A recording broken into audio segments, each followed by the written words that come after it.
자, 애플리케이션 테스트 관리에서는 뭐 애플리케이션 테스트가 어떤 것들이 있는지, 어떻게 분류가 되는지, 테스트 기법에 따라서 어떻게 달라지는지, 통합 테스트는 뭔지 이런 것들에 대해서 나가볼 텐데요. 자, 우선 애플리케이션 테스트 관리라고 했으니까 애플리케이션 테스트가 뭔지를 알아야겠죠.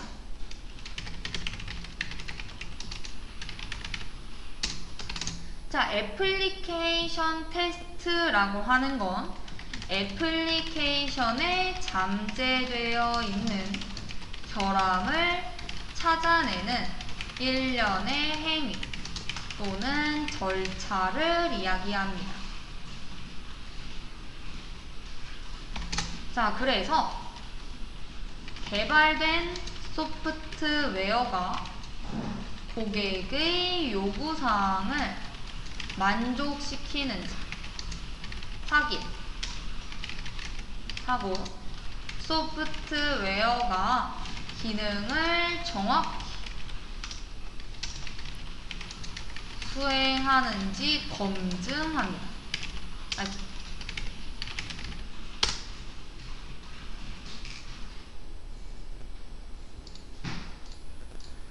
자, 그래서 애플리케이션 테스트의 기본 원리가 있는데요.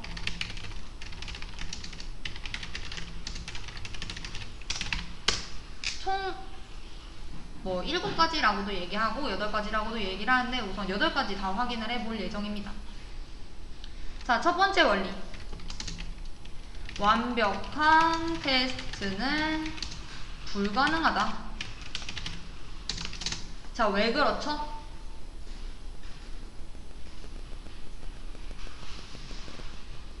결국에는 애플리케이션 테스트라고 하는 게 잠재되어 있는 결함을 찾아내는 일련의 행위인 거잖아요. 자, 그러니까 소프트웨어의 잠재적인 결함을 줄일 수는 있지만 소프트웨어에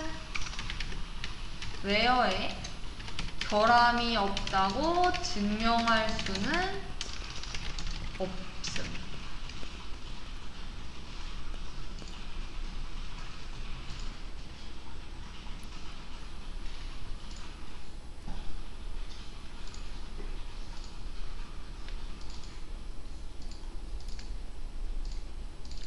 자, 그 다음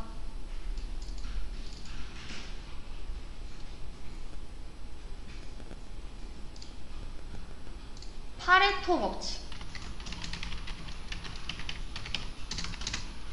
자, 얘는 뭐예요? 오류 나는 곳에서 계속 난다라는 건 거죠. 애플리케이션의 20%에 해당하는 코드에서 전체 결함의 80%가 발견된다는 법칙.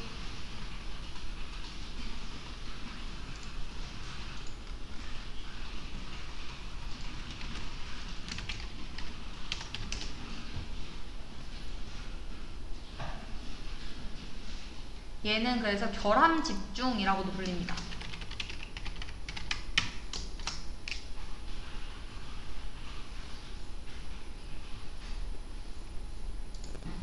자, 그리고 그 다음 살충제 패러독스죠.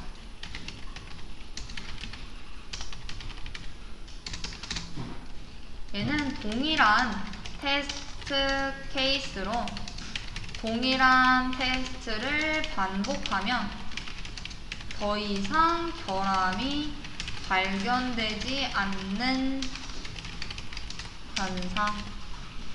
우리가 살충제 패러독스라고 하는 거는 뭐 어떤 바퀴벌레가 있었어요. 같은 살충제로 얘를 처음에 죽여요. 그러면은 뭐 처음에는 죽고 안 나타나고 이러는데 나중에는 얘가 살짝 면역력이 생겨가지고 그 살충제한테는 이제 반응을 안 하는 거죠. 자, 그런 것처럼 이제 동일한 이제 그때 뭐 다른 살충제를 뿌린다라던가 아니면 뭐 끈끈이 설치한다라던가 뭐 이런 것처럼 다른 테스트 케이스를 해야 되는 건데 계속 똑같은 애로만 이제 뿌리면은 뭐 안 죽는다, 더 이상 결함이 발견되지 않는다, 뭐 이런 식으로 이해해 주시면 좋을 것 같습니다. 자, 그리고 테스팅은 정황 의존. 자, 얘는 뭐냐면은 소프트웨어의 특징이라던가 아니면 뭐 테스트하는 환경이라던가 아니면 테스트하는 사람, 테스터의 역량 등 정황에 따라 테스트 결과가 달라질 수 있으므로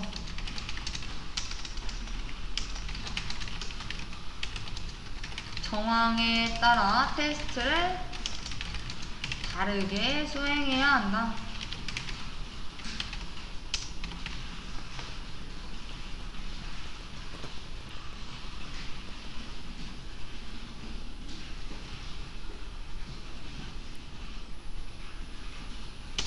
자, 위에 있는 네 가지 다 중요하지만 얘가 저는 뭐 나오게 된다면 나올 것 같다라고 생각을 했었어요. 오류 부재의 개변입니다.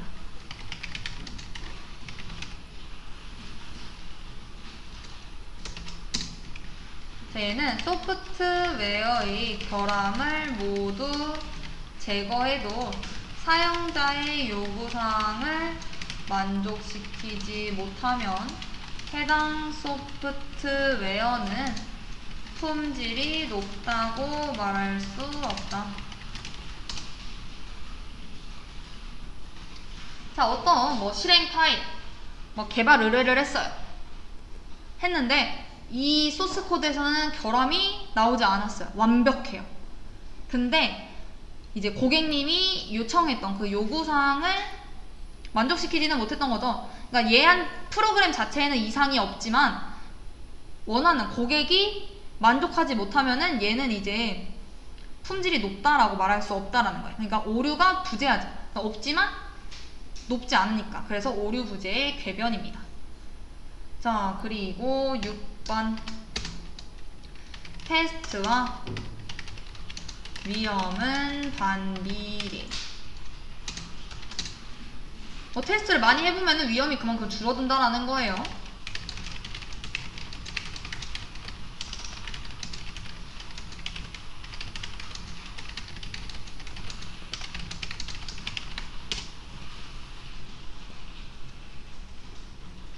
자, 7번 테스트의 점진적 확대. 자, 테스트를 처음부터 여기 1번부터 10번까지 다 끝내겠어 이렇게 하는 게 아니라 1번부터 먼저 끝내고 2번 끝내고 1, 2번 합쳐서 끝내고 이런 식으로 작은 부분부터 시작을 해서 점점 확대시켜 나가야 한다.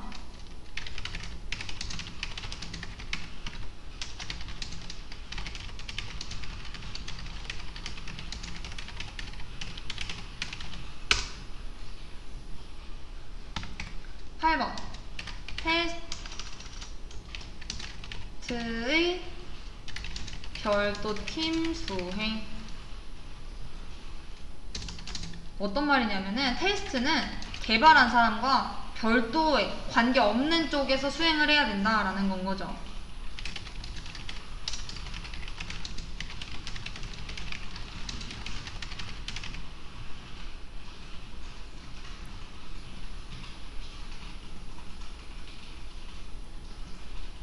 자, 그래서 얘네들 같은 경우에는 뭐 얘네들까지는 아니더라도 여기 5번까지 어떤 개념이 나왔을 때 그거에 대한 개념을 간략히 서술하라고 해서 그걸 서술하실 수 있어야 되고, 설명이 쪼로로록 나왔을 때 그 법칙이나 뭐 어떤 개념에 대해 설명하고 있는 건지에 대해서도 뭐 쓰실 수 있어야겠죠. 자, 그래서 이 부분 알아두셔야 합니다. 중요합니다. 자, 그리고 애플리케이션 테스트를 분류를 할 수가 있습니다.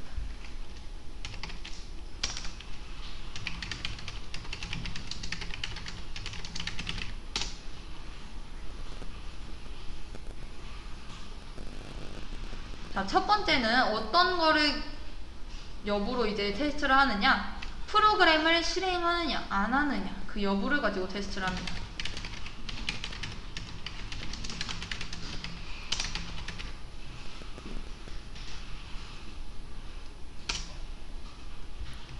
자, 그래서 정적 테스트,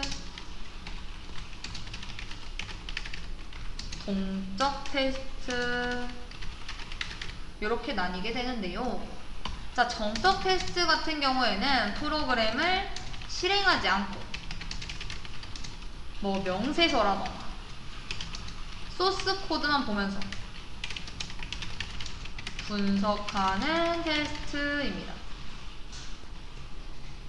뭐 그럼 어떨 때 사용이 되느냐, 뭐 남은 결함들 찾을 때, 뭐 아니면은 코드가 얼마만큼 복잡하게 설계되었는지, 뭐 얘를 어떻게 뭐 좀 줄일 수 있는지, 뭐 이런 복잡도, 뭐 스타일이 어떤 식인지, 뭐 이런 것들을 발견하기 위해서 이제 사용이 되고, 그 종류에는, 정적 테스트 종류에는 워크스루, 인스펙션, 코드 검사, 이렇게 세 가지가 있습니다.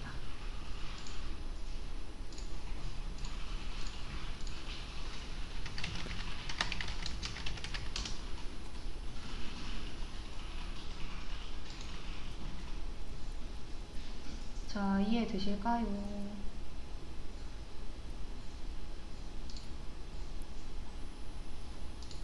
자, 그리고 워크스루라고 하는 게 뭐냐라고 하면은 인스펙션보다는 이제 비형식적인 리뷰 방식입니다. 뭐 참가자들 그냥 교육이라던가 뭐 아니면은 지식 공유를 하기 위해 수행이 된다라던가 아니면 뭐 결함 검출 뭐 이런 것들에 이제 사용이 되고요. 우리 인스펙션이라고 하는 게 이제 그 리뷰 종류들 중에 가장 형식화된 이제 동료 검토죠. 훈련된 이제 중재자들에 의해서 이제 진행이 되고 제어가 되는 이런 것들입니다. 그러니까 그냥 여러 전문가들이 모여가지고 코드 이제 분석하고 산출물 검토하고 테스트하고 뭐 이러는 겁니다. 그래서 웬만하면은 이제 소스 코드를 그러니까 실행은 하지 않고 자동화 도구를 활용을 해서 수행을 한 다음에 결함을 이제 발견을 하는 건 거죠. 그러니까 소스 코드 내부라던가 소프트웨어 뭐 이런 결함들을 발견하는 게 목적인 겁니다. 자, 그리고 동적 테스트라고 하는 거는 얘가 당연히 프로그램을 실행하지 않고 테스트하는 건 얘는 프로그램을 실행하고 테스트를 하는 거죠.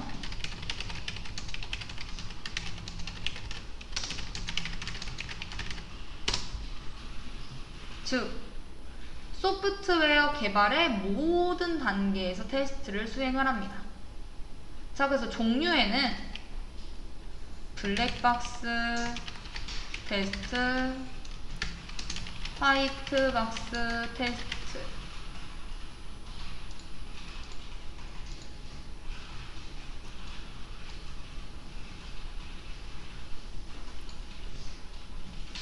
로 나뉘게 됩니다. 자, 블랙박스 테스트라고 하는 거는 우리가 명세 기반 테스트라고도 얘기를 하는데요. 그러니까 소스 코드는 이제 참고하지 않고 그냥 경험을 바탕으로 결정하는 방식이고요. 구조 기반 테스트, 우리 화이트박스 테스트라고도 하는데요. 얘는 소스 코드를 보고 내부 구조를 바탕으로 이제 결정을 하는 방법입니다. 얘네들은 나중에 뒤에서 더 자세히 볼 예정이기 때문에 그냥 동적 테스트에 요것들이 있다 정도만 우선 알고 넘어가도록 하겠습니다. 자, 그리고 이제 얘네들이 테스트 프로그램 실행을 하냐 안냐에 따라서 나뉘게 되는 거고요. 얘는 테스트 기반에 따른 테스트,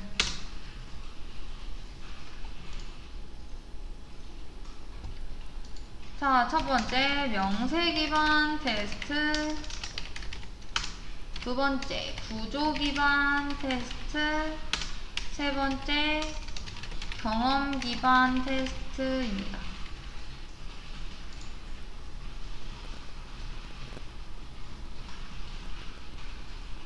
자, 명세 기반 테스트에는 사용자의 요구사항에 대해 명세를 빠짐없이 테스트 케이스로 만들어 구현하고 있는지 확인하는 테스트, 뭐 예를 들면 뭐 동등 분할, 경계값 분석 이런 애들이 종류로 있죠.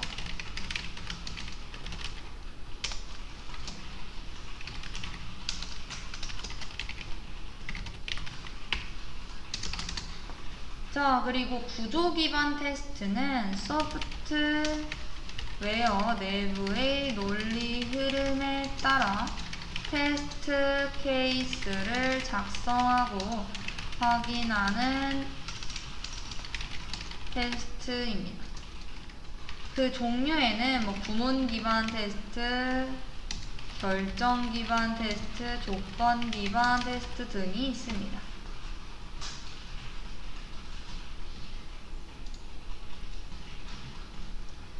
자, 마지막 경험 기반 테스트는 이제 유사한 기술이라던가 아니면 소프트웨어를 이제 테스트하는 사람 경험을 기반으로 수행하는 테스트인데요. 뭐 사용자의 요구사항에 대해서 이제 명세가 좀 부족하다라던가 아니면 테스트 시간이 너무 한정적이라서 뭐 저런 것들을 다 할 수 있는 시간이 없을 때 수행하면 이제 효과적이죠.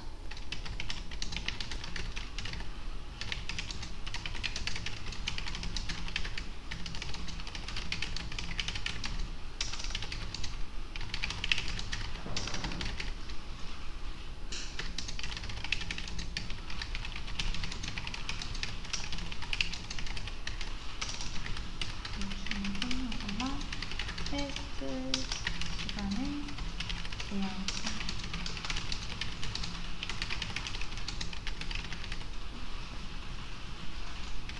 그래서 경험 기반 테스트의 종류에는 뭐 에러 추정이라던가 체크리스트, 뭐 탐색적 테스팅 등이 있습니다.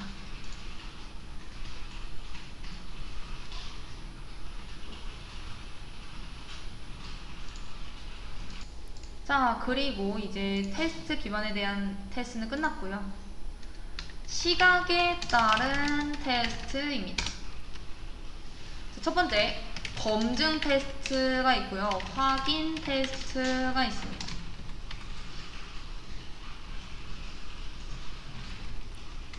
혹시 단어도 영어로 나올 수도 있으니까 영어도 작성을 해드릴게요.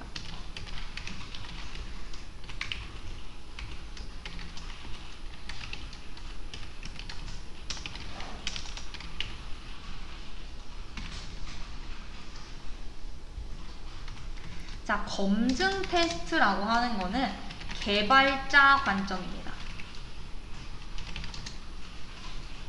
개발자의 시각에서 제품의 생산 과정을 테스트하는 것. 뭘 테스트하는 거예요? 제품이 명세서대로 완성되었는지를 테스트. 자, 확인 테스트는 이제 개발자가 만들어 놓은 걸 이제 사용하는 사용자의 시각에서 생산된 제품의 결과를 테스트하는 것입니다.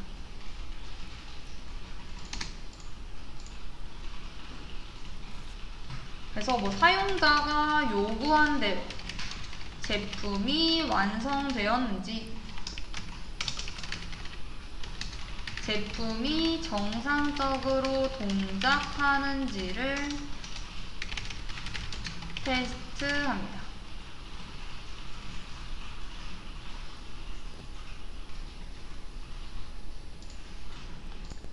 자, 그리고 이제 마지막 목적에 따른 테스트인데요. 자, 첫 번째 회복 테스트입니다.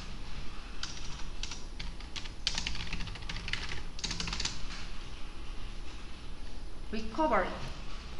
그러니까 시스템에 여러 가지 결함을 주는 거예요. 얘가 실패를 하도록 한 뒤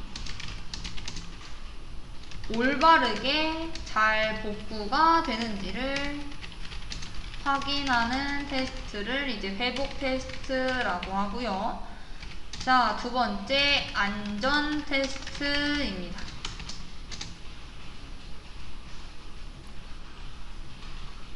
얘는 이제 불법 침입으로부터 시스템을 우리가 잘 보호할 수 있는가, 얘를 테스트하는 건데요.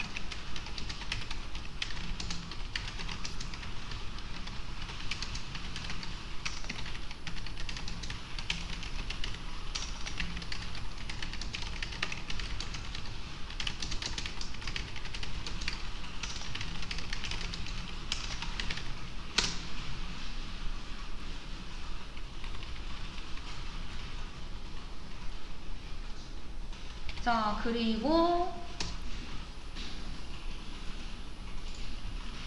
세 번째, 강도 테스트입니다. 시스템에 과도한 정보량이나 빈도 등을 부과하여 과부하 시에도 소프트웨어가 정상적으로 실행되는지를 확인하는 테스트.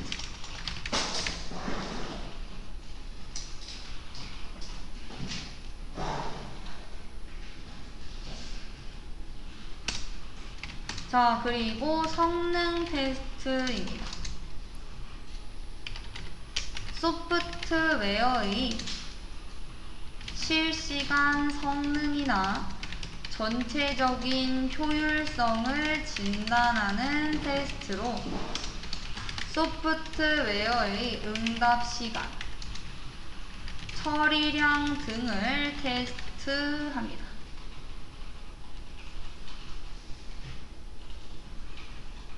얘네들이 조금 많아요, 목적에 따른 테스트가. 자, 그리고 구조 테스트입니다. 얘는 소프트웨어 내부의 논리적인 경로, 소스 코드의 복잡도를 평가하는 테스트. 그리고 회귀 테스트는 소프트웨어의 변경 또는 수정된 코드에 새로운 결함이 없음을 확인하는 테스트.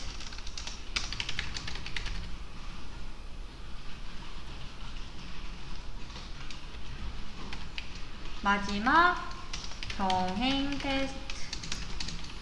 얘는 변경된 소프트웨어와 기존 소프트웨어에 동일한 데이터를 입력하여 결과를 비교하는 테스트입니다. 자, 그래서 여기서 이제 헷갈리게 되는 문제는 회복 테스트, 안전 테스트, 강도 테스트, 얘네들입니다. 자, 단어들이 살짝 다 비슷한 이야기잖아요. 회복, 안전, 강도. 자, 여기서 이제 보안 관련된 친구는 안전 테스트다 라고 생각을 해주시면 될 것 같고, 얼마만큼 이제 올바르게 복구가 되는가, 얘는 이제 과부하를 이제 보는 거고요. 얘는 다른 결함들을 줘서 실패를 하도록 한 다음에 이제 얼마만큼 회복이 되는가. 자, 그래서 이 단어하고 요 단어하고 시험에 이제 낼 확률이 조금 높다라고 말씀을 드릴 수 있을 것 같습니다. 좀 여러분들이 보시기에도 좀 헷갈리니까. 자, 그래서 만약 뭐 예시로 이제 문제가 나오게 된다면,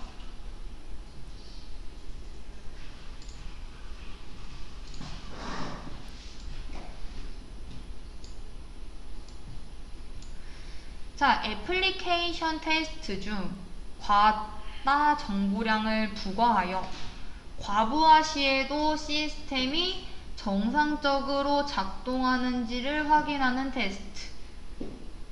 뭘까요?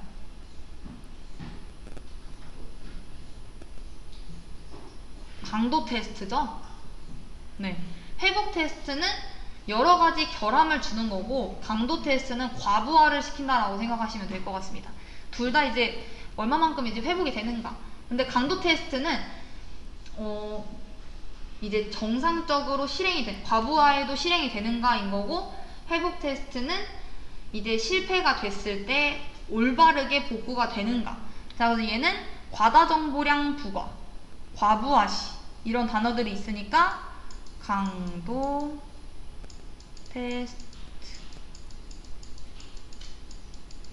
할 수 있죠. 그래서 그 두 가지를 조금 더 다른 친구들보다 주의 깊게 봐주시면 좋을 것 같아요.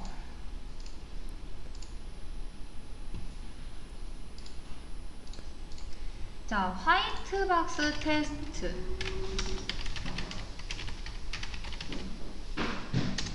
자, 얘는 뭐냐라고 하시면 우리 아까 전에 동적 테스트에 있었던 것 중에 예시로 있었는데 기억나실까요?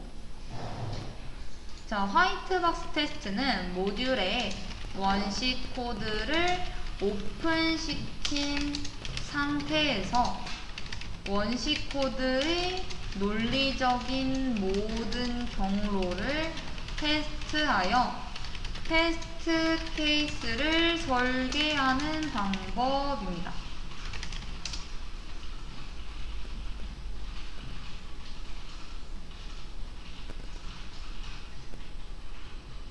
이제 화이트 박스가 이제 하얀 박스인 거잖아요. 그래서 안에 있는 내용이 다 보인다라고 생각하시면 돼요. 그래서 모듈 안에 작동을 직접 관찰하는 거고, 원시 코드가 모듈인 거거든요. 모듈이라고 생각을 해주시면 돼요. 그냥 원시 코드의 모든 문장을 한 번 이상 실행을 함으로써 수행이 됩니다. 그래서 적어볼까요?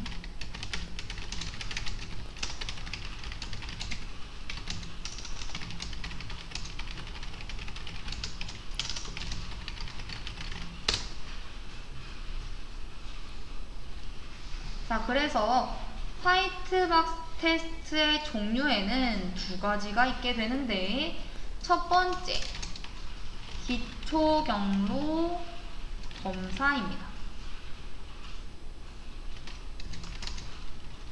테스트 케이스 설계자가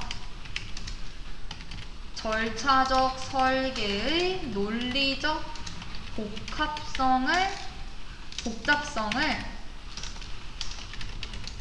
측정할 수 있게 해주는 테스트 기법이고요. 얘가 대표적인 화이트박스 테스트 기법입니다. 자, 그리고 이제 두 번째가 제어 구조 검사입니다.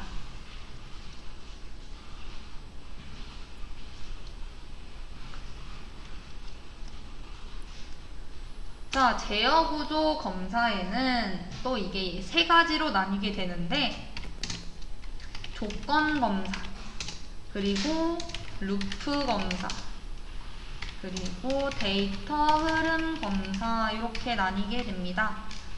자, 조건 검사라고 하는 건요, 프로그램 모듈 내에 있는 논리적 조건을 테스트하는 테스트 케이스 설계 기법이고요. 루프 검사는 프로그램의 반복, 루프 구조죠. 구조에 초점을 맞춰 실시하는 테스트 케이스 설계 기법입니다.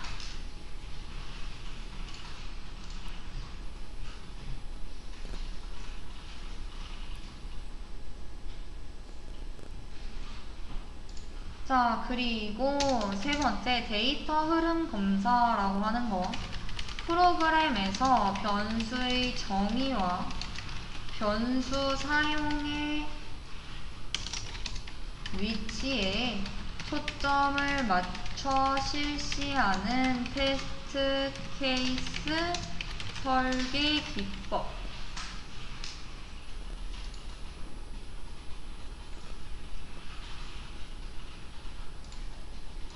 신화공에서 가지고 온 건데, 자, 다음은 화이트박스 테스트의 프로그램 제어 흐름이다. 다음의 순서도를 참고하여 분기 커버리지로 구성할 테스트 케이스를 작성하시오. 자, 어떻게 돼야 되는 거죠?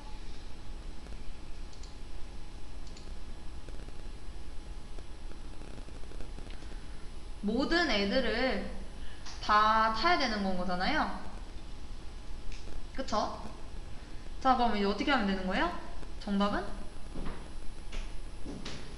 1 시작하고 우선 여기로 넘어가야 되니까 2 갔다가 그쵸 3 가고 4 가고 5 가고 6 가고 7 여기서 여기로 가야겠죠. 그리고 이게 아니다. 이게 아니라면 또 다른 방식이 있잖아요. 자, 어떻게 갈 수 있어요? 1 2 이제 yes가 아닌 건 거죠. 그러면은 4로 가야죠. 바로. 그리고 5 6 그쵸 1로 가야죠. 요렇게 되거나 아니면은 또 다른 방법은 뭐 1 2 3 4 5 6 1 여기 5월이라고 써놓을게요. 이거나 아니면 1 2 4 5 6 7 요거거나. 정답은 두 개 나올 수 있죠. 이렇게 나오거나 이렇게 나오거나. 자, 그래서 이런 것도 확인을 해주시면 좋을 것 같습니다.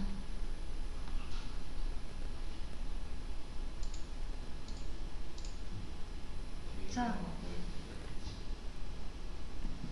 그래서 이제 화이트박스 테스트의 검증 기준이 이제 또 나뉘게 되는데요.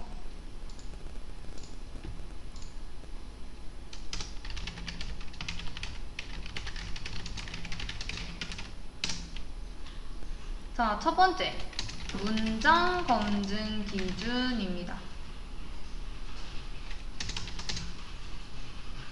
어떤 거냐면은 이제 소스 코드의 모든 구문이 한 번 이상 수행되도록 테스트 케이스를 설계.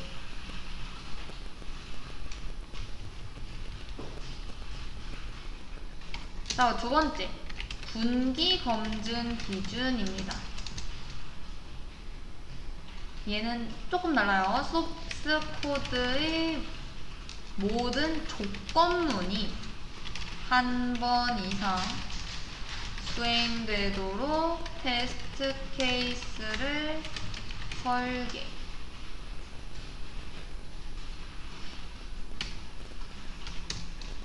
자, 그리고 조건 검증 기준은요.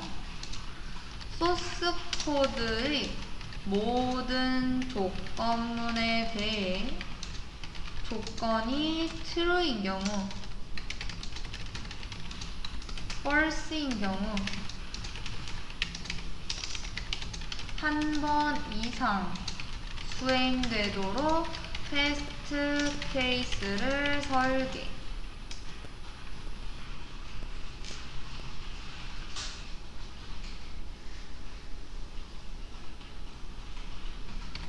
자, 그리고 분기 조건 기준입니다.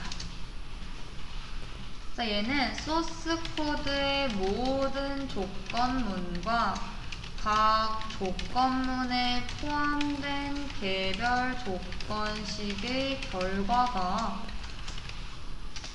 true인 경우와 false인 경우가 한 번 이상 수행되도록 테스트 케이스를 설계함.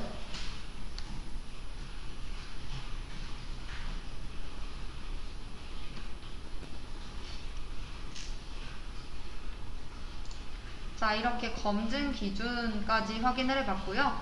뭐 어떤 식으로 나오냐면 뭐 테스트에 대한 다음 설명에서 뭐 보기에 해당하는 뭐 커버리지를 쓰시오. 그래서 최소 한 번은 모든 문장이 수행되도록 구성하는 검증 기준이다. 뭐 조건식에 관계없이 개별 조건이 참 거짓일 때 수행되도록 구성하는 검증 기준이다. 뭐 이런 식으로 하면은 뭐 구문 검증 기준, 뭐 결정, 뭐 분기 검증이라고도 하고 우리가 결정 검증이라고도 얘기하거든요. 그래서 결정 검증 기준이다, 뭐 분기 검증 기준이다, 뭐 이런 식으로 뭐 써주시면 되겠죠. 자, 화이트박스 테스트에 대해서 알아봤다면 당연히 어떤 테스트도 알아봐야 돼요? 같이 나오는 블랙박스 테스트도 알아봐야겠죠.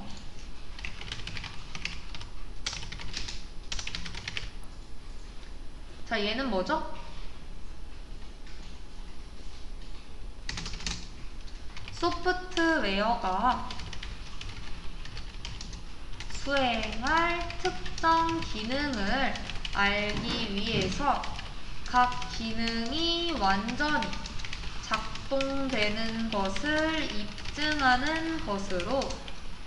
입증하는 테스트로 기능 테스트라고도 불린다.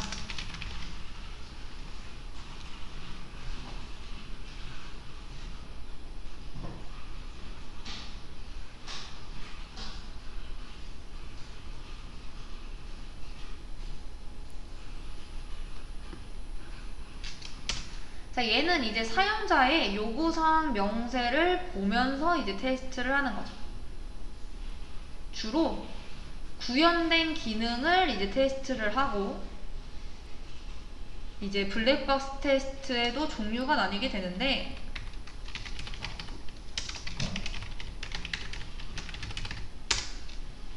자, 우리 아까 전에 뭐뭐 봤었죠? 동치 분할, 경계값 분석, 요 두 가지 봤었잖아요. 그 두 가지가 이 안에 종류에 해당이 되게 됩니다. 자, 첫 번째, 동치 분할 검사.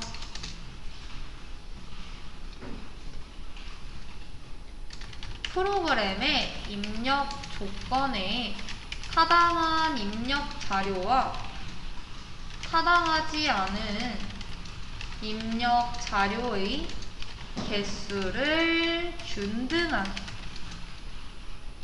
하여 테스트 케이스를 정하고 해당 입력 자료에 맞는 결과가 출력되는지 확인하는 기법입니다.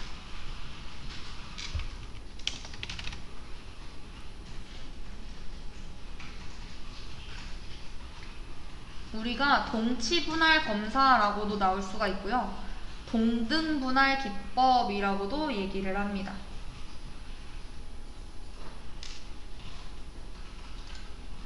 자, 정리를 해주시고요.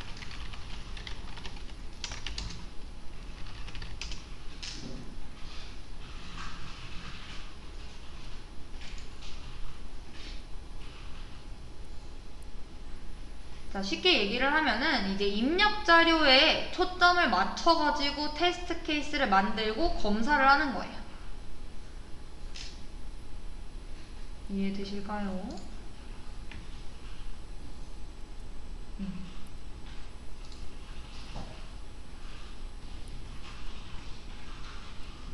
각 영역에 이제 해당하는 입력값을 집어넣고 예상되는 출력값이 나오는지 실제 값하고 비교를 해가지고 이제 테스트를 하는 거고, 자, 이제 경계값 분석이라고 하는 건요,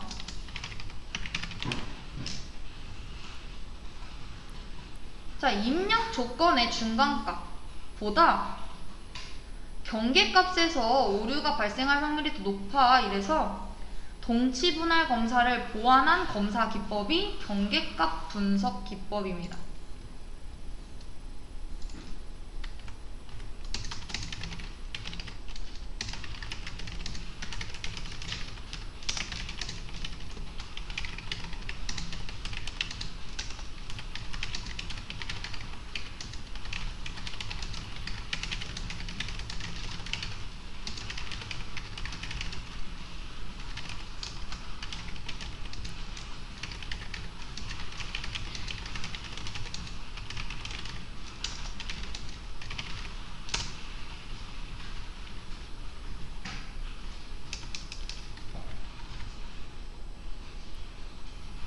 자, 세 번째 볼까요?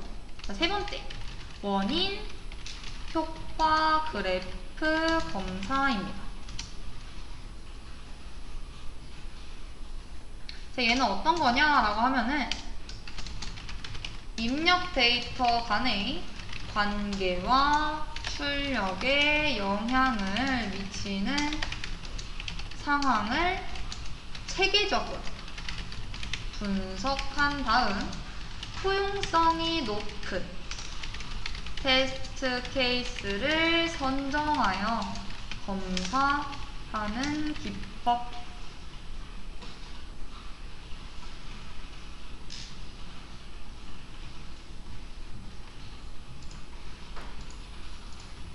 자, 그리고 네 번째 확인해 보겠습니다. 자, 네 번째 오류 예측 검사입니다.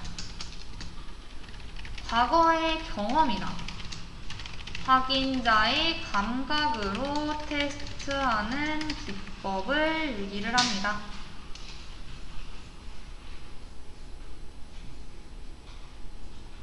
자, 그리고 마지막 5번 비교 검사인데요. 얘는 이제 여러 버전의 프로그램에 동일한 테스트를 제공을 해서 동일한 결과가 출력되는 테스트하는 기법입니다.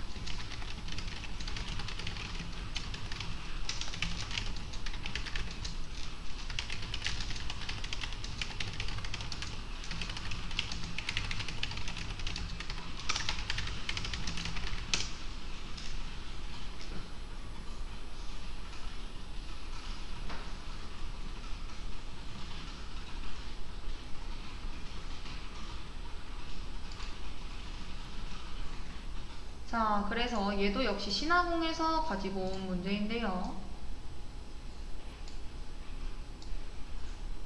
자, 테스트 기법 중 다음과 같이 평가 점수표를 미리 정해놓은 후 각 영역에 해당하는 입력값을 넣고 예상되는 출력값이 나오는지 실제 값과 비교하는 명세 기반 테스트 기법을 쓰시오.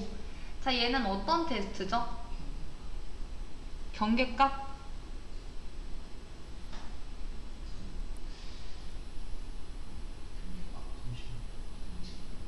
그쵸, 동치분할 검사입니다.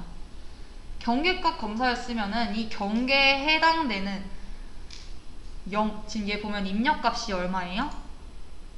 60, 75, 82, 96 그리고 결과값이 이렇게 있는 거잖아요. 얘가 지금 경계에 있는 값인가요? 아니죠. 중간 값인 거잖아요. 그리고 이렇게 입력값의 중간, 그러니까 얘 보면은 어디 갔어? 입력 조건의 중간값보다는 경계값에서 오류가 발생할 확률이 높다 이렇게 해서 나온 게 경계값 분석인 건데 얘는 지금 입력 조건의 중간인 거죠. 제가 아까 전에 보여드린 이 문제는. 그쵸? 자, 그렇기 때문에 얘는 뭐다? 동치분할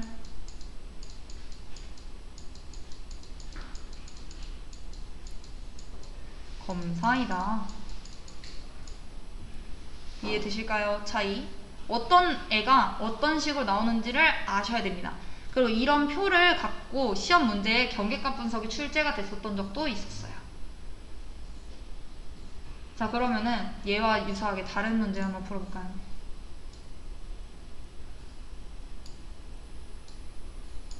자, 애플리케이션 테스트에 대한 다음 설명에서 괄호 1번, 2번에 들어갈 알맞은 테스트 종류를 쓰시오. 괄호는 입력 조건의 중간값보다 경계값에서 오류가 발생할 확률이 높다는 점을 이용한 검사 기법이고, 두 번째 괄호는 입력 조건이 유효한 경우와 그렇지 않은 경우의 입력 자료의 개수를 균등하게 정하는 검사이다.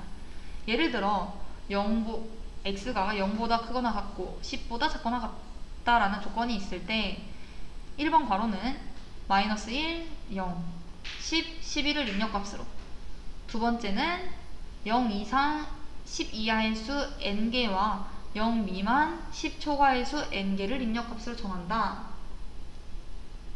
자, 1번 괄호 어떤 거죠? 경계값 분석이죠. 자, 입력 조건의 중간값보다 경계값에서 오류가 발생할 확률이 높다. 자, 그래서 그걸 이용한 검사다. 경계값 분석. 자, 얘는 뭐예요? 그쵸, 동치분할 검사죠.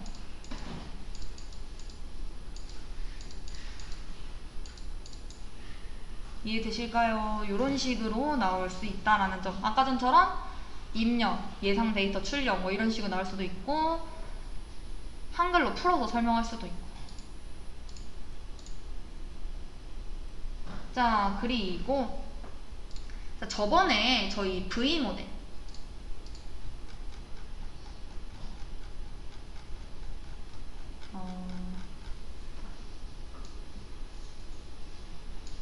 요거 설명드린 적이 있었는데 기억나실까요?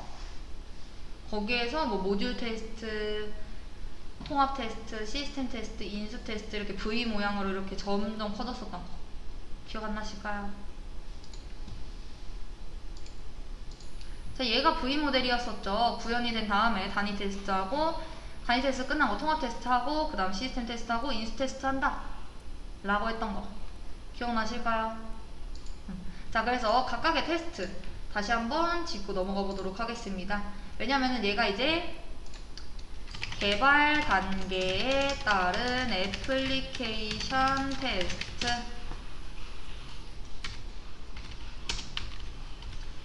자, 첫 번째, 제일 작은 거. 모듈 테스트라고도 얘기하는 단위 테스트죠. 자, 얘는 뭐예요? 코딩, 직후, 소프트웨어 설계의 최소 단위인 모듈이나 컴포넌트에 초점을 맞춰 테스트하는 것.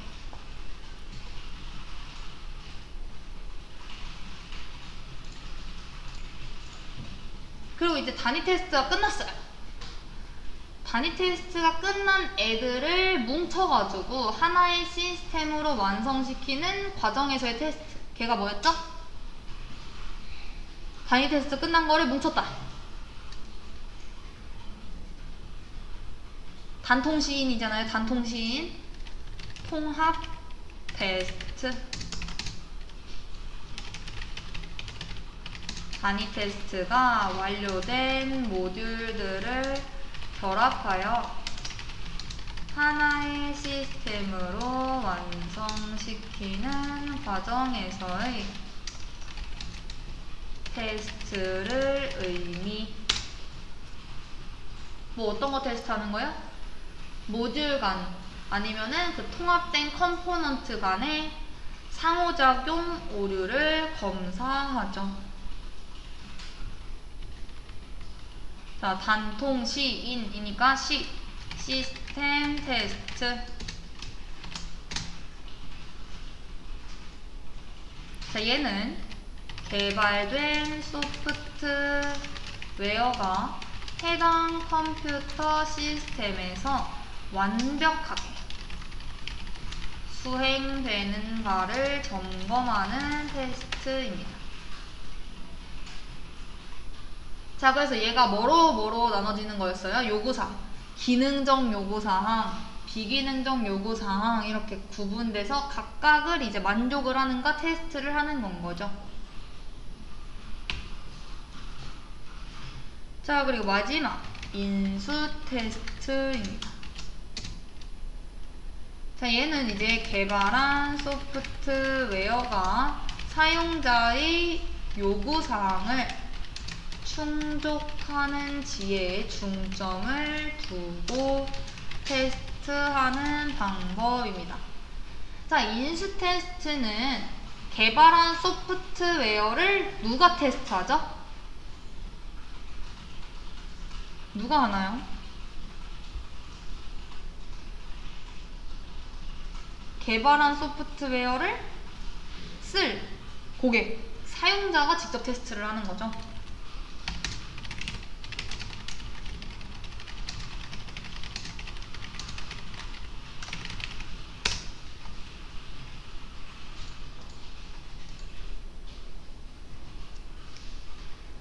자, 그래서 각각에 대한 설명을 보고 이게 어떤 테스트다 라는 걸 알 수 있으셔야 하고요. 자, 그리고 그 테스트에 대한 의미도 어느 정도는 알고 계셔야 될 것 같습니다. 자, 그리고 우리가 인수 테스트에 대해서 요만큼만 알았는데 인수 테스트의 안에 종류가 많죠. 대표적으로는 우리 필기할 때 이거는 꼭 나오잖아요. 알파 테스트, 베타 테스트 이런 식으로 보기에 꼭 들어가 있었죠. 자, 첫 번째 사용자 인수 테스트입니다. 자, 사용자가 시스템 사용의 적절성 여부를 확인하는 거죠.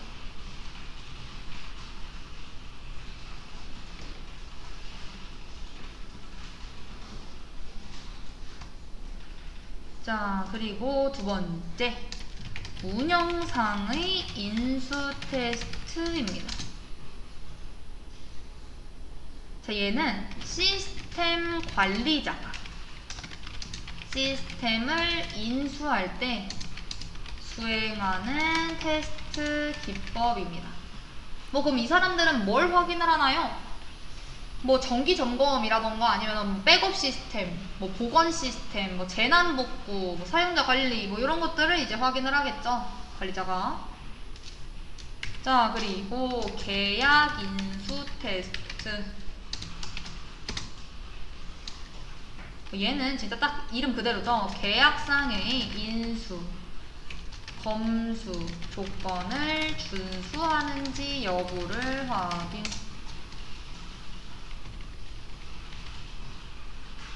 자, 그리고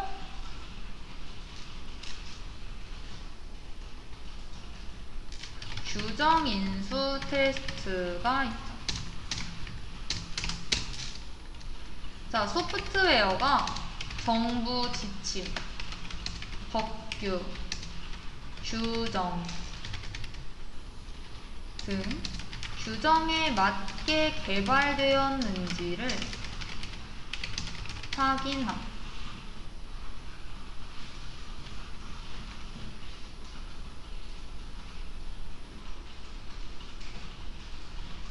자, 첫 번째. 그리고 이제 알파 테스트. 얘는 뭐죠? 알파 테스트와 베타 테스트의 차이를 알고 계셔야 되잖아요. 자, 알파 테스트라고 하는 거는 개발자의 장소에서 사용자가 개발자 앞에서 행하는 테스트 기법이고요. 테스트가 이제 통제된 환경에서 이제 행해지게 되고, 오류 같은 거나 아니면 사용상의 문제점 이런 것들을 사용자와 개발자가 함께 확인을 하면서 이제 기록을 하는 그런 테스트가 이제 알파 테스트. 자, 우리 베타 테스트라고 하는 거는 우리 게임 같은 것도 실제로 이제 판매되거나 사람들한테 뿌리기 전에 베타 버전 이런 식으로 해가지고 나오잖아요. 그것처럼 이제 선정된 최종 사용자가 여러 명 앞에서 이제 사용자 앞에서 이제 행하는 테스트 기법인 거죠. 실제 그걸 가지고서 이제 사용자가 직접 테스트를 한다.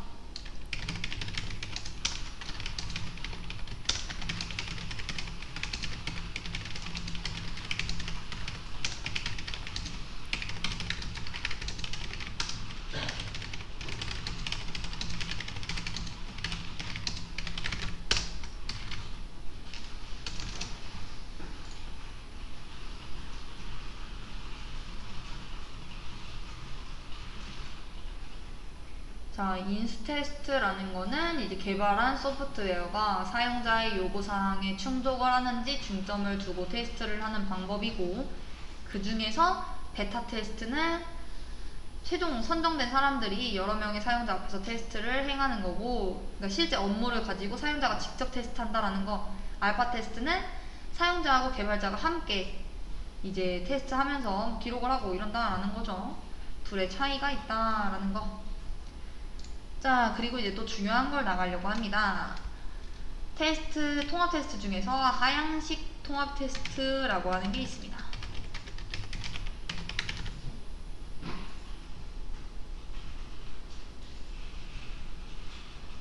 자, 하향식 통합 테스트는 프로그램의 상위 모듈에서 하위 모듈 방향으로 통합하면서 테스트하는 기법입니다.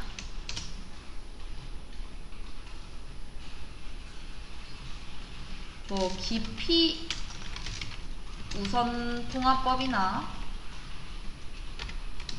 넓이 우선 통합법을 사용을 하고요. 하향식 통합 테스트의 절차는 첫 번째, 주요 제어 모듈은 이제 작성된 프로그램을 사용을 하고, 주요 제어 모듈의 종속 모듈들은 스톱으로 대체를 하게 됩니다. 자, 스톱 뭔지 아시나요?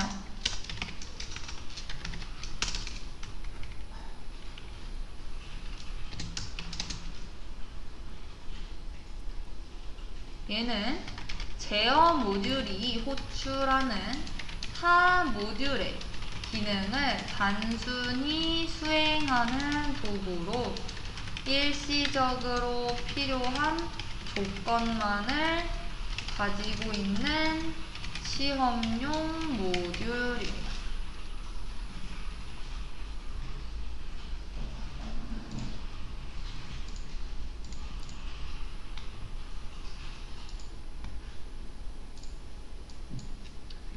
자, 이해되실까요? 자, 그래서 여기서 만약 나오게 된다면은 스톱이라는 단어가 나올 수 있다 라는 것도 알아두시면 좋을 것 같습니다. 그냥 뭐 골격만 있는 애라고 그냥 생각을 해주시면 될 것 같아요. 이해되실까요? 자, 그리고 그냥 임시적으로 결과를 던져주는 모듈인 거고요. 자, 어쨌든 깊이 우선 뭐 아니면은 넓이 우선 통합 방식에 따라서 하위 모듈인 스톱들이 한 번에 하나씩 실제 모듈로 교체가 되고, 모듈이 통합될 때마다 테스트를 진행을 하며 새로운 오류가 발생하지 않음을 보증하기 위해 우리 회기 테스트 배웠죠. 소프트웨어의 변경 또는 수정된 코드에 새로운 결함이 없음을 확인하는 테스트, 요 테스트를 실시를 합니다.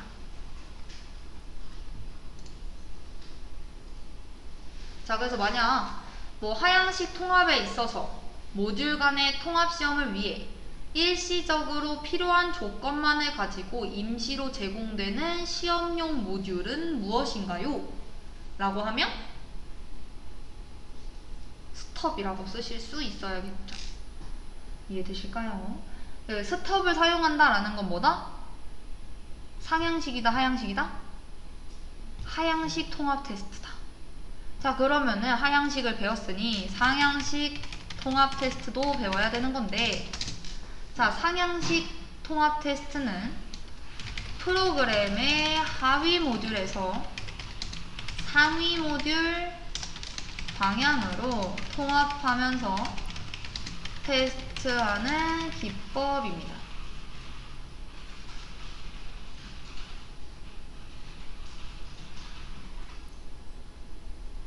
자, 상향식 통합 테스트를 하는 절차는 어떻게 되느냐? 우선 하위 모듈들을 클러스터로 결합을 하고요. 그 다음 이제 상위 모듈에서 입출력을 확인하기 위해 더미 모듈인 드라이버를 작성을 합니다.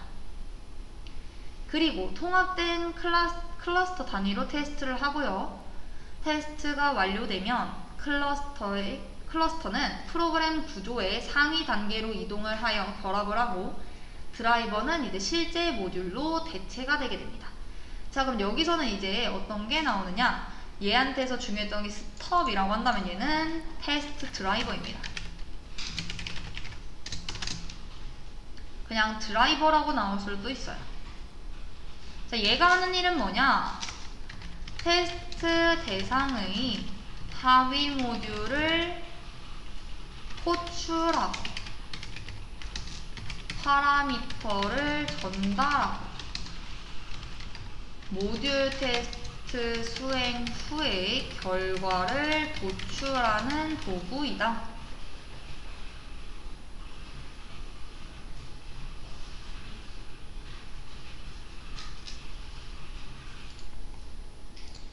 자, 하향식 통합 테스트에서는 더미 모듈이 스톱, 상향식 통합 테스트에서는 드라이버.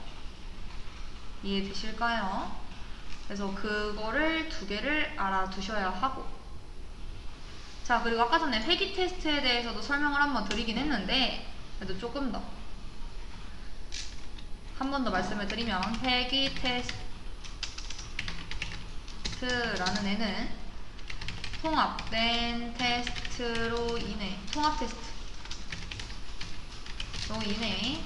변경된 모듈이나 컴포넌트에 새로운 오류가 있는지 확인하는 테스트. 이미 테스트된 프로그램의 테스팅을 계속 반복을 하는 겁니다. 왜? 수정된 모듈이나 컴포넌트가 다른 부분에 영향을 미치는가? 오류가 생기지는 않았을까? 뭐 테스트를 하면서 새로운 오류가 발생하지 않음을 보증하기 위한 이제 반복 테스트인 거죠. 얘도 작성을 해드릴까요?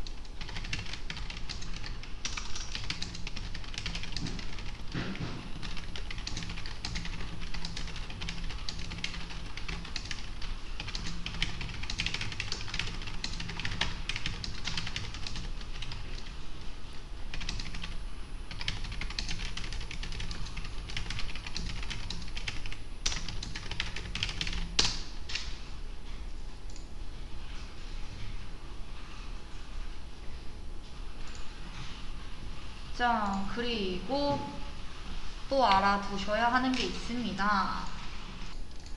자, 테스트 오라클입니다.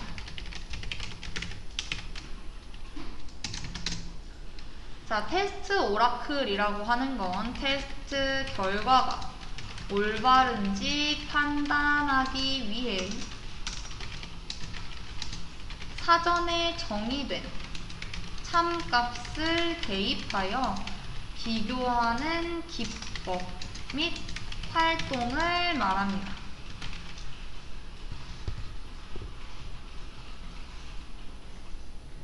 이제 결과를 판단하기 위해 테스트 케이스에 대한 예상 결과를 계산하거나 이제 확인을 하거나 그러는 거죠.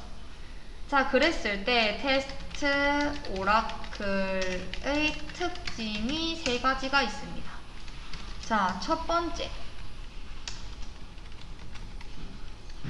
제한된 검증입니다. 자, 왜 그러느냐? 테스트 오라클을 모든 테스트 케이스에 적용을 할 수가 없습니다.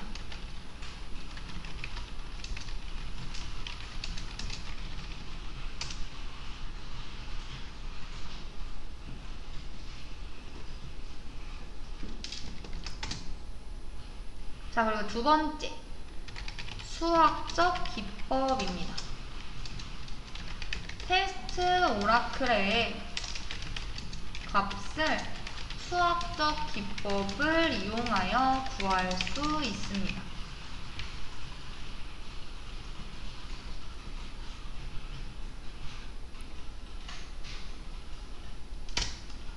자, 그리고 세 번째, 자동화 기능입니다. 자동화 가능. 자, 테스트 대상 프로그램의 실행, 결과 비교, 커버리지, 측정 등을 자동화할 수 있습니다. 자, 그래서 테스트 오라클의 특징까지 확인을 해봤고요. 뭐 어떤 식으로 나오냐면 테스트의 결과가 참인지 거짓인지 판단하기 위해 사전에 정의된 참값을 비교하여 비교하는 기법 및 활동을 말한다. 종류에는 참, 샘플링, 휴리스틱, 일관성 검사가 존재한다. 자, 그랬을 때 다음이 설명하는 테스트 용어를 쓰시오. 이런 어떤 식으로 말씀하셔야 돼요? 테스트 오라클이라고 생각을 해주시면 되겠죠. 자, 방금 전에 제가 참, 샘플링, 휴리스틱, 일관성 검사 오라클이라고 했는데 테스트 오라클의 종류에 대해서 설명을 드려보겠습니다.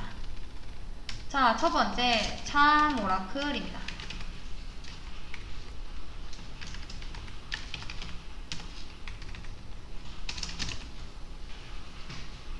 자, 얘는 모든 테스트 테스트 케이스의 입력 값에 대해 기대하는 결과를 제공하는 오라클입니다.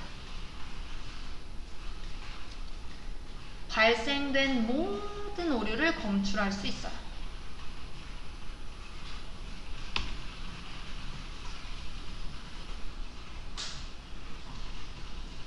자, 그리고 두 번째, 샘플링 오라클입니다. 자, 얘는 특정한 몇몇 테스트 케이스의 입력값들에 대해서만 기대하는 결과를 제공하는 오라클로, 전체를 다 할 수가 없으니까 그 중에서 이제 샘플링 몇 개만 추출해가지고 오라클로 점수 테스트가 불가능한 경우 사용을 합니다.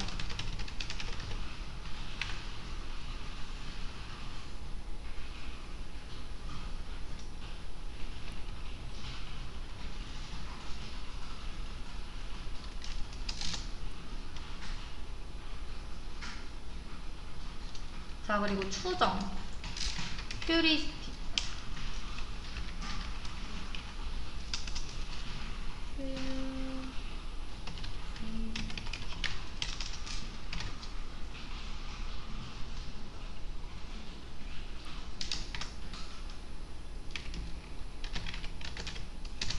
자, 얘는 특정 테스트 케이스의 입력 값에 대해 기대하는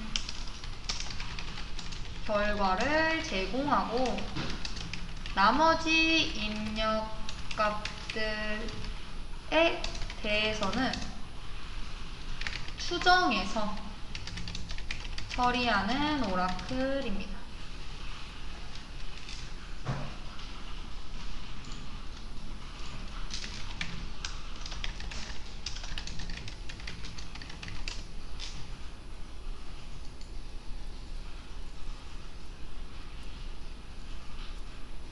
자, 그리고 마지막,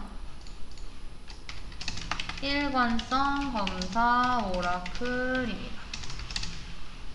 자, 얘는 애플리케이션에 변경이 있을 때 테스트 케이스의 수행 전과 후의 결과값이 동일한지 확인하는 오라클입니다.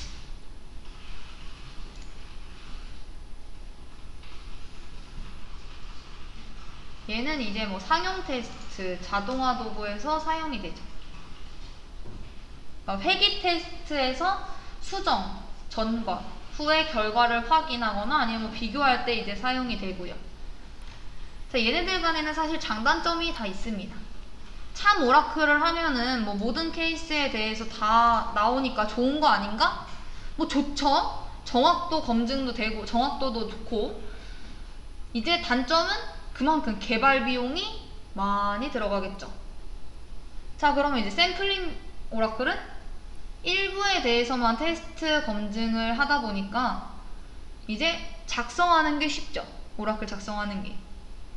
다만 이제 단점은 샘플링 된 거 말고는 참 거짓을 판단할 수가 없고, 이제 휴리스틱, 추정 오라클 같은 경우에는 이제 참 오라클과 샘플링 오라클의 중간 정도 되는 이제 정확도인 건데, 샘플링보다는 어쩌면 이제 상대적으로 많은 테스트 케이스의 검증을 할 수 있는 거니까 좋고, 이제 단점은 같은 조건값 범위 내에서는 이제 테스트의 참 거짓 검증이 안 된다라는 장단점이 있습니다.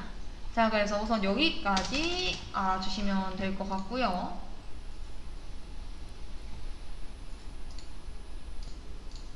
자, 애플리케이션 성능 분석입니다.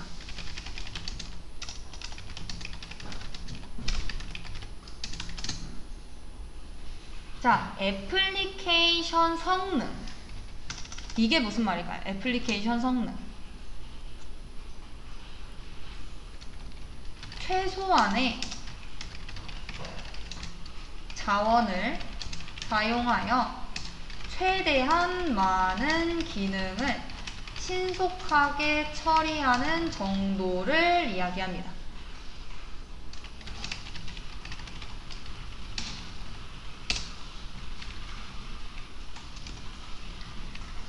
자, 그래서 애플리케이션 성능 측정 지표가 이제 20년에 1회차 시험으로 나왔었죠.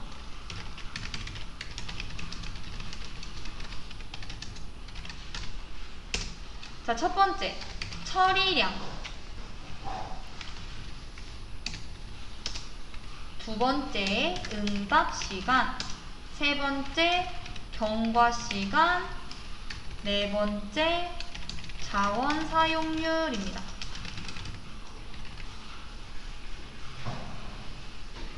자, 처리량이라고 하는 건 당연히 일정 시간 내에 애플리케이션에 처리하는 일의 양을 나타내는 거고요. 응답 시간이라고 하는 건 애플리케이션의 요청을 전달한 시간부터 응답이 도착할 때까지 걸린 시간을 이야기하죠.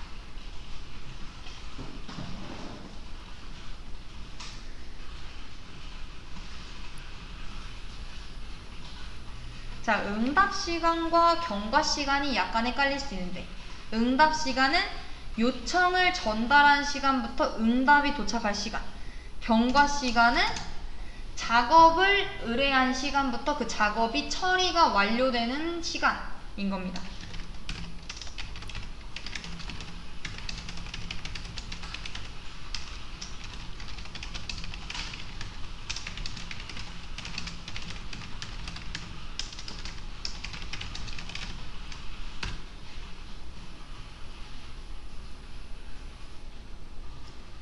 자, 그러면은 자원 사용률은 뭐냐? 이제 그 의뢰한 작업이 처리하는 동안에 CPU 사용량이라던가 메모리 사용량이라던가 네트워크 사용량이라던가 그런 자원을 사용한 사용률이 되는 거죠.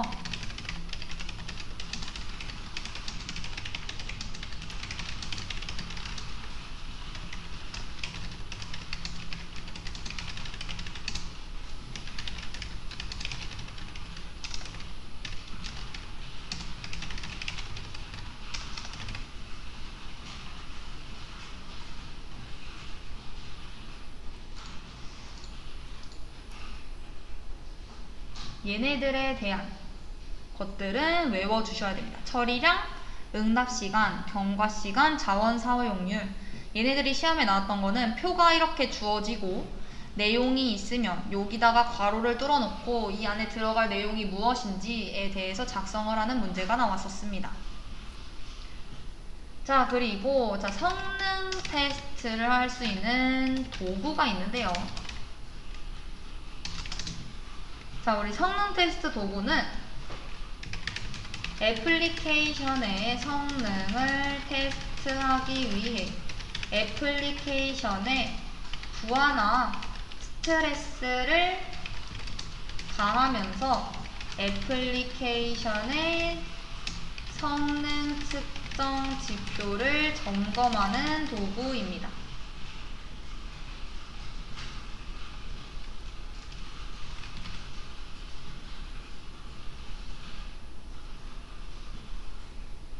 자, 그리고 그 다음 이제 시스템 모니터링 도구. 자, 얘는 뭘까요? 애플리케이션이 실행되었을 때 시스템 자원의 사용량을 확인하고 분석하는 도구를 이제 우리가 시스템 모니터링 도구라고 이야기하죠. 자, 그래서 제가 아까 전에 표로 만들어지고 그게 어떻게 된다라고 했죠? 뚫려 있으면은 그거를 이제 확인하는 문제가 나올 수 있다라고 했잖아요. 그래서 그 표를 한번 확인을 해보면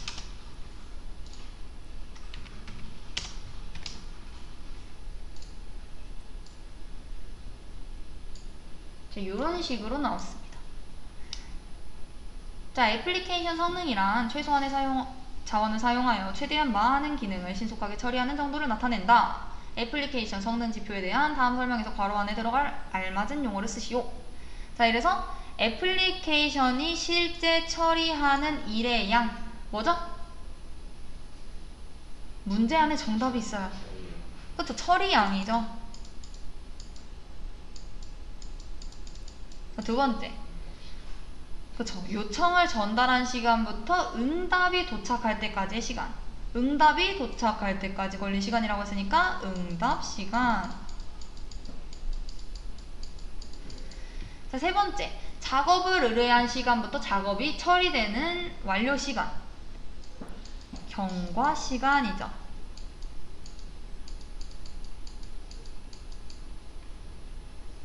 이해되실까요? 자, 그래서 이런 식으로 어떤 거에 대한 어떤 게 뭔지 아니면은 그거에 대한 뭐 설명도 쓸 수 있어야겠죠. 자, 그리고 소스 코드 최적화에 대해서 배워볼 텐데, 우리 소스 코드 최적화라는 거는 나쁜 코드를 배제를 하고 깨끗한 클린 코드로 작성을 하는 것입니다. 자, 우리 클린 코드라는 게 그럼 뭐냐라는 게 되는 건데, 클린 코드는 누구나 쉽게 이해하고 수정 및 추가할 수 있는 단순 명료한 코드, 즉 잘 작성된 코드를 이제 우리가 클린 코드라고 얘기를 합니다. 자, 그럼 클린 코드의 반대말은 뭐예요? 나쁜 코드. 거의 웬만해서는 배드 코드라고 얘기를 합니다.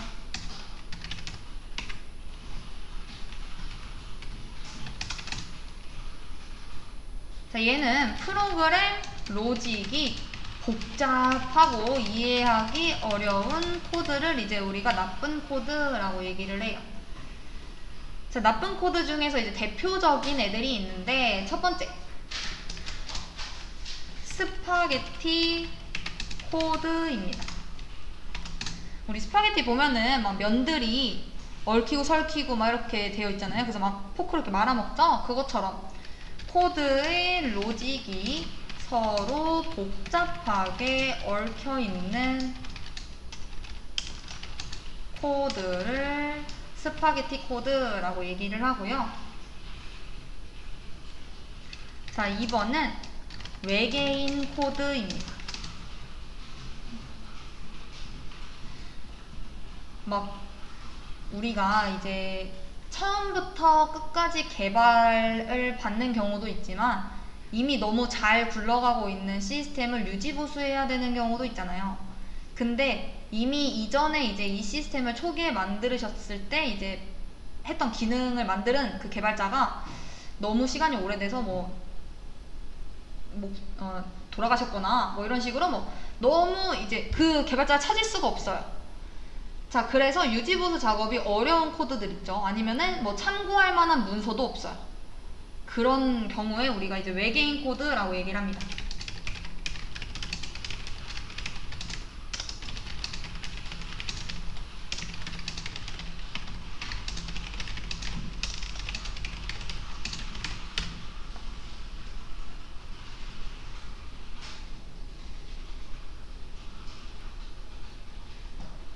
자, 그러면은 나쁜 코드는 무조건 계속 나쁜 코드인가? 자, 나쁜 코드로 작성된 애플리케이션의 코드를 클린 코드로 수정을 하게 되면 되겠죠. 그러면 당연히 계속 나쁜 애도 아니고 애플리케이션의 성능이 개선이 돼서 잘 굴러가겠죠. 최적화가 되겠죠.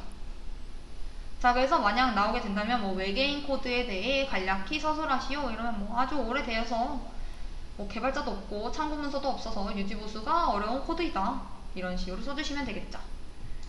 자, 그러면은 클린 코드를 작성하는 방법은 뭔데? 어떻게 하면 클린 코드인데 나올 수 있죠? 자, 클린 코드 작성 원칙. 자, 첫 번째, 가독성입니다. 누구든지 코드를 쉽게 읽을 수 있도록 작성한다. 뭐 예시로 하나 들면은 우리가 뭐 혼자 개발을 하는 경우도 있겠지만 팀으로서 여러 명이 같이 이제 공동 작업을 하는 경우도 있죠. 근데 변수 이름을 저만 이해할 수 있게 막 써놨어요. 어떤 규칙도 없고 그냥 우리가 A, B, C, 뭐 X 이런 식으로 짓는 것처럼 막 보기가 안 좋아요. 그런 것도 있고 아니면 우리 그 프로그래밍 언어 배울 때 들여쓰기에 대해서 제가 되게 많이 얘기를 했었잖아요. 그것처럼 뭐 들여쓰기가 안 돼 있어가지고 뭐 다 왼쪽 정렬되어 있는 그런 코드들 보면은 안 좋죠, 보기가. 이런 것처럼 누구든지 코드를 이제 쉽게 읽을 수 있도록 뭐 몇 번 들여쓰기 됐는지 뭐 이런 거나 뭐 어떻게 뭐 이해하기 쉬운 용어를 사용한다 라던가 이런 식으로 돼야 한다 라는 겁니다. 자, 그리고 단순성. 얘는 코드를 간단하게 작성해라.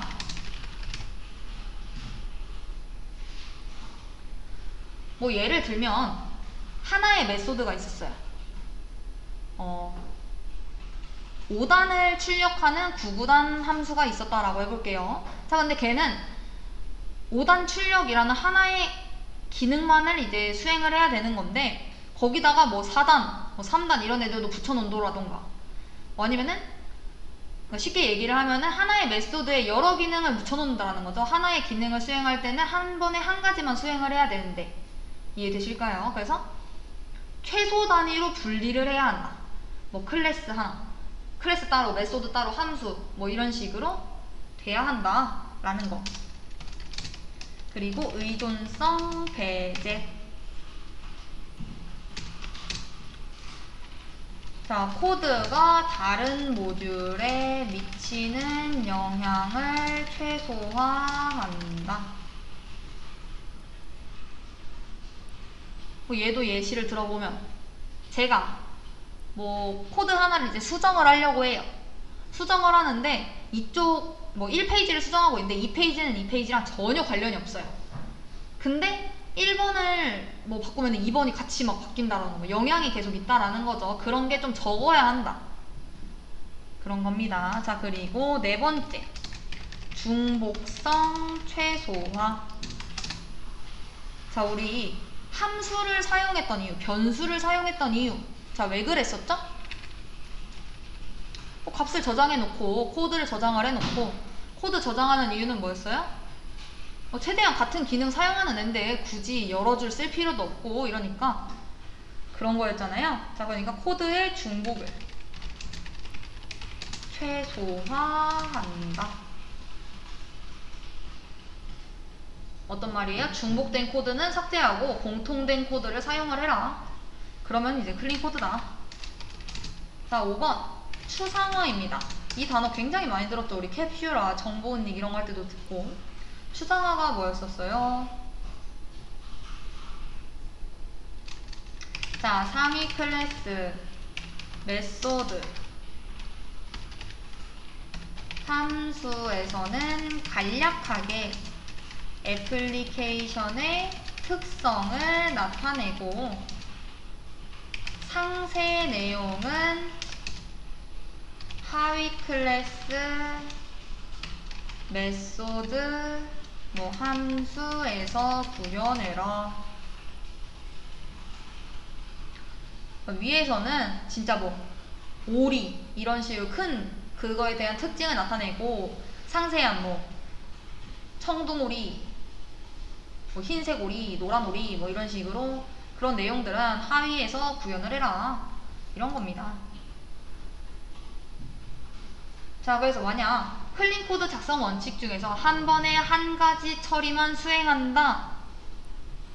클래스, 메소드, 함수를 최소 단위로 분류한다. 얘는 뭐죠?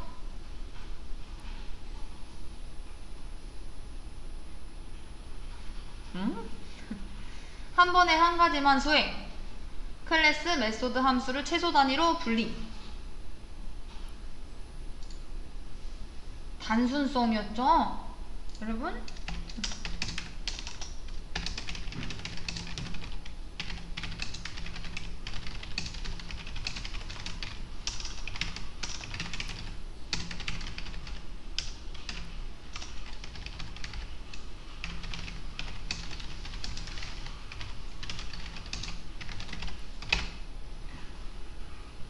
자, 그래서 이런 거 알아두시면 좋을 것 같습니다. 자, 그 다음 소스 코드 품질 분석 도구입니다.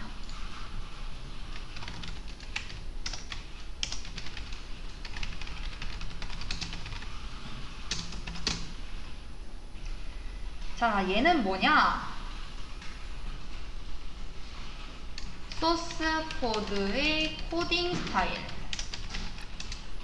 코드에 설정된 코딩 표준, 코드의 복잡도, 코드에 존재하는 메모리 누수 현상, 스레드 결함 등을 발견하기 위해 사용하는 분석 도구이다.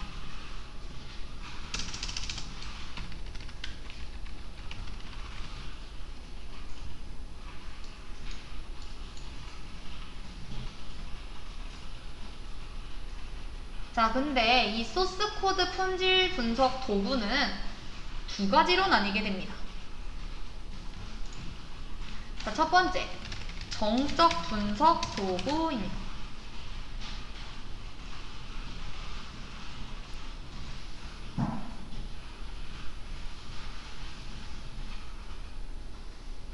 어떤 거냐? 정적 분석 도구. 작성한 코드를 실행하지 않고 코딩 표준이나 코딩 스타일, 결함 등을 확인하는 코드 분석 도구입니다.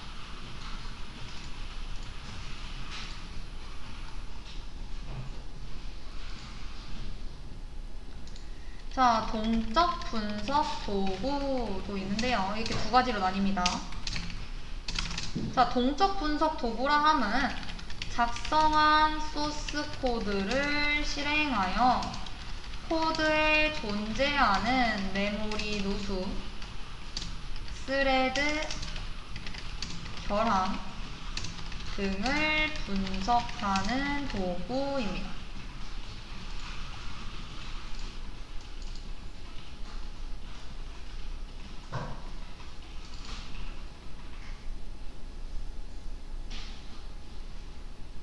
자, 이해되실까요?